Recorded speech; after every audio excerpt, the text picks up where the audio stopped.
I'm a fighter pilot. Top Gun 3 was pretty much inevitable after Top Gun. Maverick crushed it at the box office. Tom Cruise coming back as Maverick after 36 years. That was a massive deal. The sequel brought back all the nostalgia, threw in some insane aerial shots, and introduced a fresh batch of pilots claiming they were the best of the best. Audiences were hooked, and the demand for a third movie was instant. But even though Maverick pulled in a staggering $1, $4 billion worldwide, they didn't just rush into Top Gun 3. Time has been flying by, and updates have been few and far between, until recently, while fans have been waiting for news. Maverick star Jay Ellis, aka Payback, finally shed some light on why the movie has taken so long.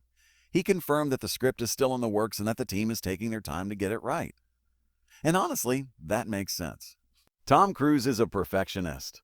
Maverick took forever to make because he wanted real jet footage and the best possible story. So with Top Gun 3, he's obviously making sure everything is just as epic.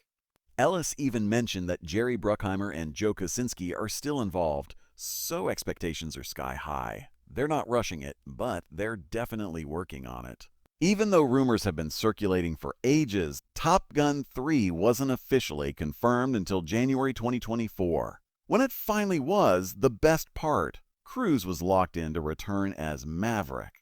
A whole year passed with no major updates, but then in February 2025, Ellis reassured fans that the project was still very much alive. The goal is clear. Top Gun 3 needs to be the best sequel possible. That means there's still no set timeline for its release, but one thing's certain, patience will pay off.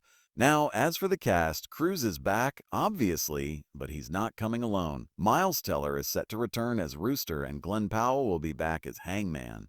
That's a solid start, but the rest of the cast is still under wraps. There's a good chance more familiar faces from Maverick will return, but exactly who? That remains a mystery. One thing's for sure, bringing back the OG for a full-on reunion would be legendary. When it comes to the story, Maverick didn't exactly leave us with a clear setup for a sequel, but let's be real, Top Gun 3 was always going to happen. The new movie will definitely revolve around another high-stakes mission, but the real heart of the story will be in how it pushes the characters forward. That said, Maverick did drop a pretty interesting plot thread. Admiral Kane's plan to replace human pilots with drones. If Top Gun 3 leans into that, we could see Maverick and his team taking on AI-controlled aircraft to prove that human pilots are still superior to machines. Sounds like an epic showdown, right? And if this war against drones becomes the central conflict, it could be the perfect excuse to bring back some original characters. Imagine the OG fighter pilots reuniting for one last mission, proving once and for all that experience and skill beat technology. That would be a killer tribute to the original movie while delivering a high-stakes, action-packed story. That said, the ending of Top Gun, Maverick was a major moment. It all started with the death of Iceman, Admiral Tom Kazansky. With Iceman gone, Maverick lost his protection and was removed as Top Gun's instructor by Cyclone. But Maverick wasn't about to just accept his fate. Instead, he took matters into his own hands, stealing a plane and flawlessly executing the impossible mission simulation. His performance proved to the trainees that success wasn't just about the aircraft, it was about the skill and courage of the pilot. This moment not only reaffirmed Maverick's legacy, but also set up the thrilling climax the movie had been building toward. With the stakes higher than ever, Maverick was assigned to lead the mission to destroy an underground uranium facility. He selected Phoenix and Bob as Dagger 1, while Dagger 2 consisted of Payback and Fanboy, with Rooster as his wingman. Hangman, feeling sidelined after not being chosen, was left on standby on the aircraft carrier flight deck. The plan was simple in theory, but nearly impossible in execution. The pilots had just 2 minutes and 30 seconds to fly low through the canyons, avoiding enemy surface-to-air missiles, and hit the target with pinpoint accuracy. Maverick reached the critical 3-meter target first, blasting it to create an opening for Dagger 2.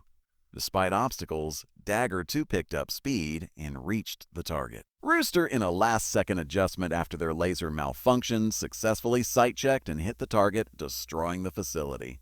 Their rigorous training paid off as they endured an intense 9.5 G climb to escape, narrowly avoiding collision with the mountain. But their troubles weren't over. Enemy forces launched missiles and deployed fifth-generation fighters to intercept them.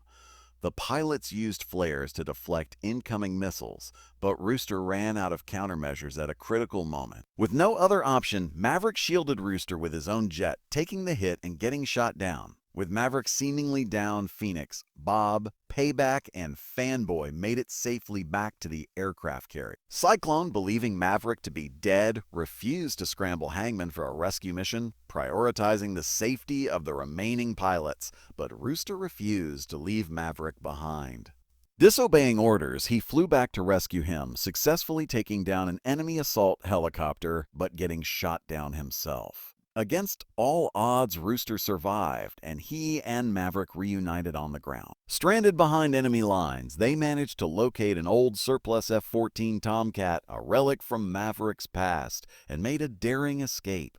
But the battle wasn't over. Two enemy fighters intercepted them, and Maverick, relying on decades of experience, managed to outmaneuver and shoot one down. The second fighter engaged them in a tense dogfight, but Maverick skillfully used the terrain to throw off its targeting system. Just as it seemed they had made it, a third enemy fighter closed in. Out of weapons and with no escape, Maverick urged Rooster to eject, but the F-14's canopy was jammed, leaving them defenseless. At the last possible moment, Hangman swooped in, taking down the enemy fighter and saving them. The trio returned to the aircraft carrier as heroes, with the Navy using a net to catch their damaged F-14, which had lost its front landing gear.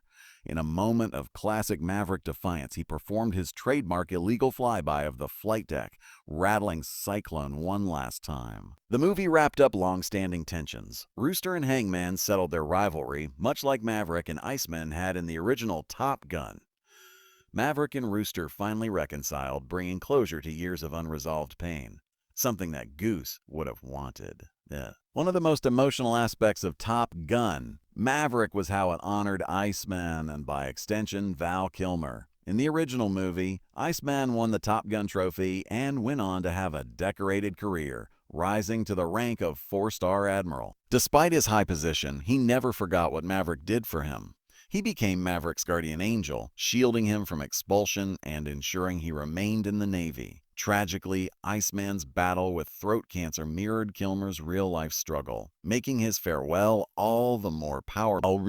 At this point, it's almost guaranteed that Top Gun 3 will revolve around the battle between human pilots and AI-controlled drones. The only question is, how will it play out? Will Maverick train a new generation of pilots to take on the machines, or will he lead the charge himself? Either way, it's gonna be intense. Whenever Top Gun 3 finally lands, one thing is certain: it'll be worth the wait. That's it for today's video. Thanks for watching. Let us know your thoughts in the comments, and don't forget to like, share, and subscribe to stay in the loop. See you in the next one.